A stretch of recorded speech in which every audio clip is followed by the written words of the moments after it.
The Luka Doncic trade just got even worse because man bites dog.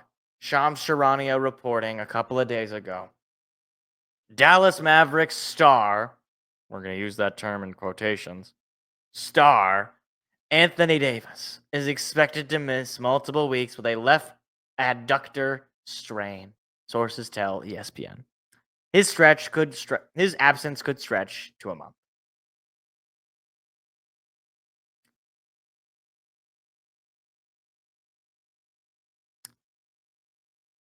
So all the defenders of the Luka trade, all the morons and brain dead Luka haters, how's that trade looking now?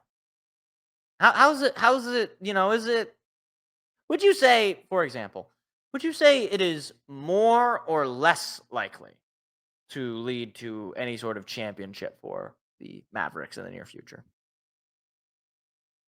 If you said less likely, then, call me crazy. That might mean that the Mavs made a bad trade, right? Maybe, just maybe, giving up your 25-year-old superstar, top 5 potential MVP winning star player who helped you get to the NBA Finals just a year prior for a aging center who has a history of injuries. Maybe that's not a great idea.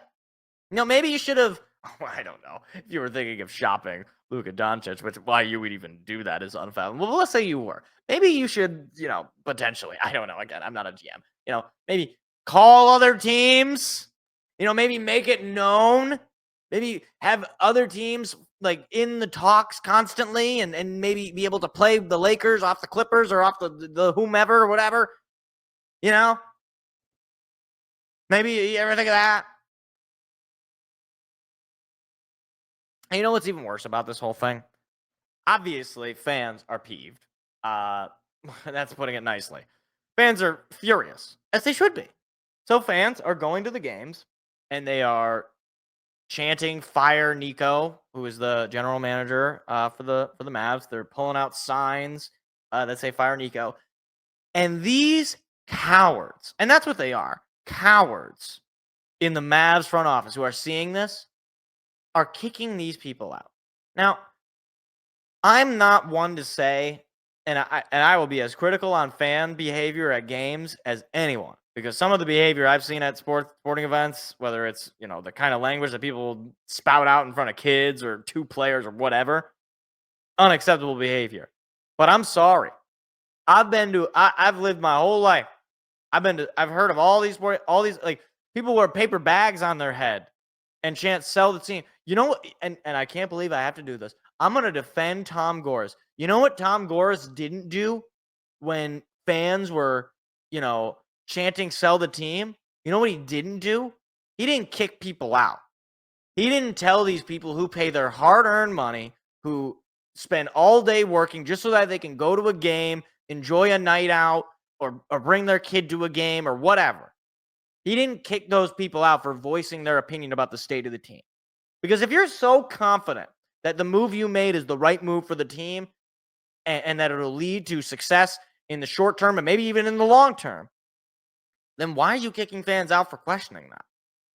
Like, that just tells me that you are aware that you have egg on your face and you just don't want anybody to continue to point out how bad it is.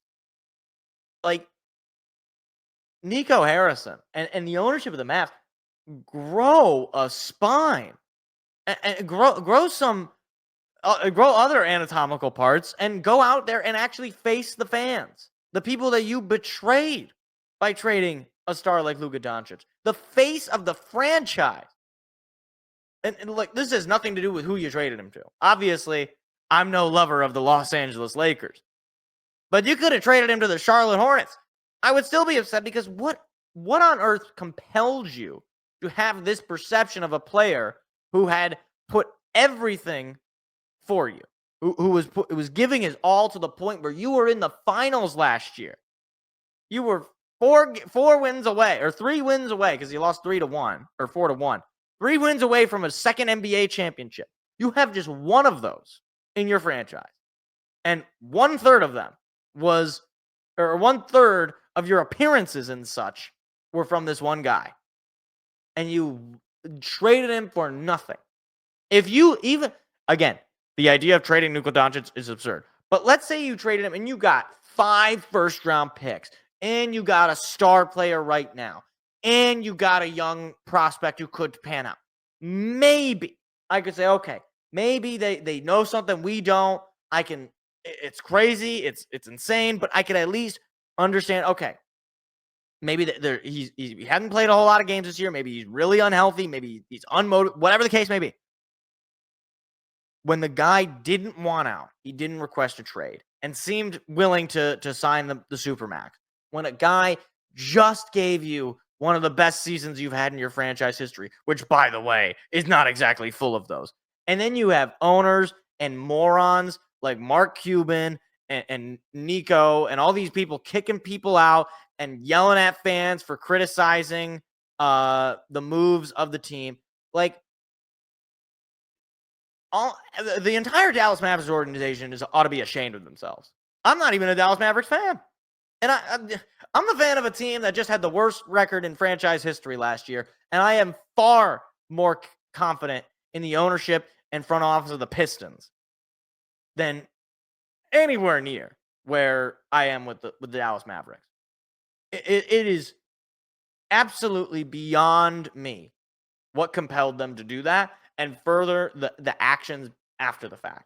Because, Anthony Davis injury aside, you have, like, obviously Anthony Davis, if he's healthy, he's a good player, right?